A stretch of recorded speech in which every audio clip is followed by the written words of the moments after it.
Hi, I'm Dan Hilton, and today we're continuing our countdown of the top 50 players in FC Barcelona history. Today is 30 through 21, so if you missed 50 through 31, make sure you check down in the description for the rest of our series up to this point.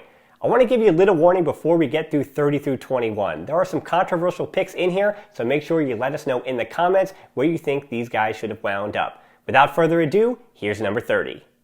Before you click on another video, let me start with the defense for Luís Figo as number 30 on this list. He's not on this list for his move to Real Madrid. We'll cover that in a future video. Getting his start at Sporting CP, there's actually a little controversy even surrounding his arrival in 1995. Bureaucracy prevented him from joining Juventus, Parma, and Manchester City for different reasons, and Barcelona were able to capitalize. As the winger in support of Ronaldo, the club won the 1997 UEFA Cup Winners' Cup.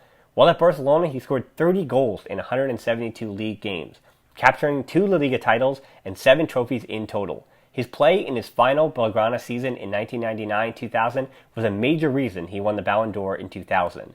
He could have been top 15 on this list in terms of talent, and he also could have been off the list altogether. For that reason, 30 kind of makes sense. There is something polarizing about great players, isn't there? Diego Maradona only spent 2 seasons at Barcelona, and that's the only reason he's number 29 on this list. He arrived from Boca Juniors in 1982 for a world record €5 million. When he left for Napoli in 1984, it was again for a world record fee, €6.9 million. The Argentine was at Barcelona before he became a legend in Italy and at the World Cup in 1986, but he was already a phenomenal player. He's credited with being the first Barcelona player to be applauded by Real Madrid fans after a 2-1 win in the 1983 El Clasico. Between hepatitis and a broken ankle, Culés never really got the best Maradona. An incident in the 1984 Copa del Rey final against Athletic Club at the Santiago Bernabeu that led to a brawl in front of the Spanish king, but again, that's another story for another time, was his last hurrah for the Blaugrana. Let's calm things down with a man that knows a thing or two about being cool. Marc-Andre Stegen won the Champions League final in just his second season at the club, but anyone that's watched Barcelona over the last 3 years knows just how essential the keeper is to Barca's success. He arrived from Borussia Mönchengladbach in 2014 to help Claudio Bravo replace Victor Valdés and José Manuel Pinto. Bravo started in the league and Ter Stegen started in the Copa del Rey and the Champions League in his first season. 2 years later, he became the starter and hasn't looked back. At just 27 and having already won 13 trophies at the club, the argument is already starting to be made about him becoming Barcelona's greatest keeper ever. We already covered one player that moved from Barca to Madrid, but Michael Laudrup, under much more complicated circumstances, is still seen more fondly in Catalonia. It probably doesn't hurt that he was such a beautiful and skillful technician with the ball. The 9 trophies the Danish midfielder won in his 5 seasons from 1989 to 1994 at the Camp Nou might not actually do his Blaugrana career justice. The Champions League trophy and the 4 straight La Ligas were the highlights, with Laudrup playing a leading role in every trophy, and twice being named the best player in Spain. Like some others, the 4-0 loss to AC Milan was his end at the club, coupled with the fact that Barcelona were dealing with the restriction that only 3 foreign players could feature at once. So there were many times in that final season when Ronald Koeman, Hristo Stoichkov, and Romario got the edge, and Laudrup's time in Barcelona probably ended a little too soon. Number 26 on this list is Pep Guardiola, the player. If we were counting down the most important figures in Barcelona history, Pep would be higher, but he wasn't too shabby as a player either. He played 11 years for the first team, after getting the call-up under Johan Cruyff from La Masia. He became Cruyff's deep-lying playmaker, winning 19 trophies in 479 games. His manager said that he was an extension of himself on the field, and it's no surprise that he became the coach he did when you look at the cerebral player that he was.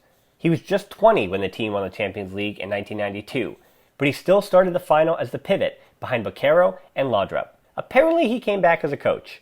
Barcelona is known for its technical midfielders and beautiful football, but the mentally and physically tough players are the ones that can make a good team great. Nicknamed Tarzan, Migueli came up with Cadiz in 1970 and moved on to Barcelona in 1973.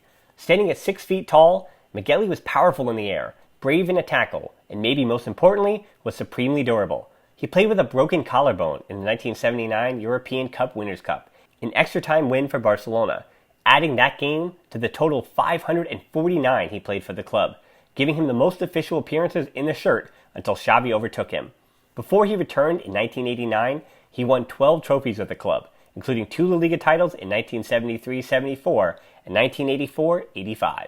Center backs have changed over the decades. but Gerard Piqué is the example of the model 21st century defender.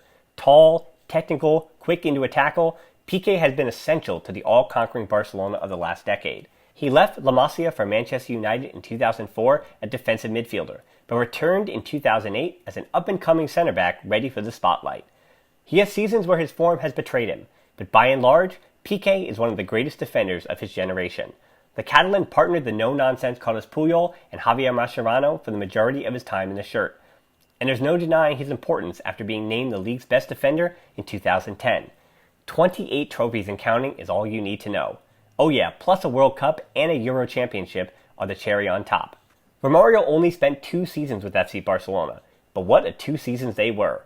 The Brazilian won the FIFA World Player of the Year in 1994 after shooting his way to the Pichichi Trophy.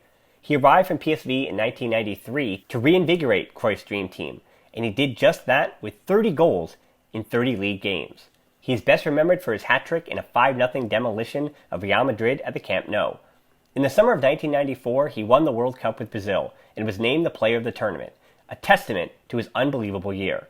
His lifestyle off the field got in the way of his Barcelona career, and he returned to Brazil with Flamengo in 1995 after scoring 53 goals in 84 matches.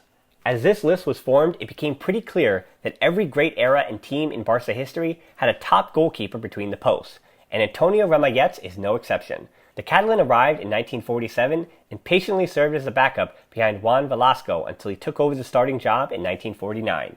He was nicknamed the Maracana Cat, a nickname he gained at the 1950 World Cup, known for his agility and intelligence. His quickness and good decisions were his calling cards.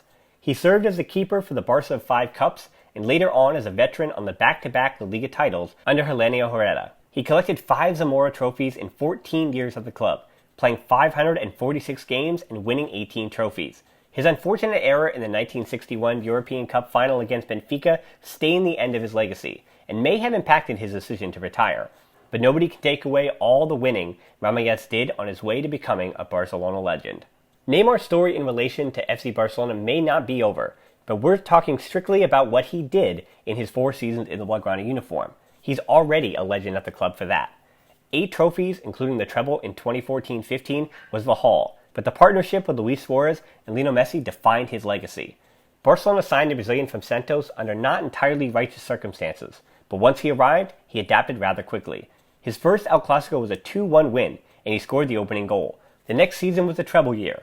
He had 3 goals in the 2 games against Bayern Munich in the semi-final to help Barca get to the final, and his goal at the death finished off Juventus in the 3-1 win in the final.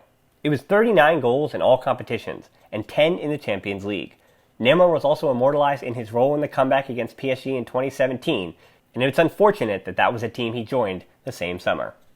Just like I said, some controversial picks in this batch. From the 10 we discussed, if you think some of them maybe don't deserve to be on this list at all, or maybe some of them deserve to be higher just because of talent alone, make sure you leave those comments down in the comment section below. Remember to keep checking this channel each day this week as we count down from 50 to 1 of the top 50 players in FC Barcelona history. Remember also to give us a like and subscribe to keep checking this channel for more videos like it. Until next time, Forza Barca.